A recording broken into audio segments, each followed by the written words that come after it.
हाँ तो भाई साहब, रोज की तरह आज भी આપણે વ્લોગ की स्टार्टिंग करता પમસાર હટે पैक બાંધવાથી नली बांधी पमसार हटे હું પમસાર और अमल 3 जना निकल गया पमसार साथ में गाड़ी लઈને पमसारी हम पमसारी गाड़ी લઈને નીકળ્યા આપી સીતા માતા જવા વાસ્તે तो આપી आई गया મૂંઝવા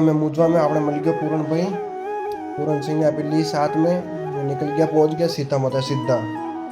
सीधा माता पहुंच ना पे कटाई आपने टिकट कटाई ना पे आ गया मंगरा के बीच में जितने में आ गया अपना भाई लोग आगे थोड़ा ने भी लीधा अपनी गाड़ी के पाछे और आप ही निकल गया आगे निकलना आप ही मिले अपने भाई लोग और अपना मल्लावारा थोड़ों की बात और आप ही निकल गया सब जंगल में शेर करने वास्ते और अपने पाछा आ रहा अपने हितेश जी अमन जी और कैलाश जी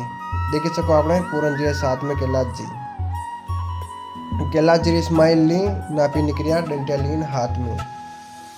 लीन हाथ में निकलिया तो आप ही पहुंचा मंगरा के बीच में आगे आता आता अपने हितेश जी पूरन जी निकल गया अपने थी आगे और बाकी रो वीडियो डालूंगा काले पार्ट और वीडियो ज्यादा लंबो नहीं करा और अटी करा समाप्त फॉलो करता रहिजो। जय श्री सीताराम।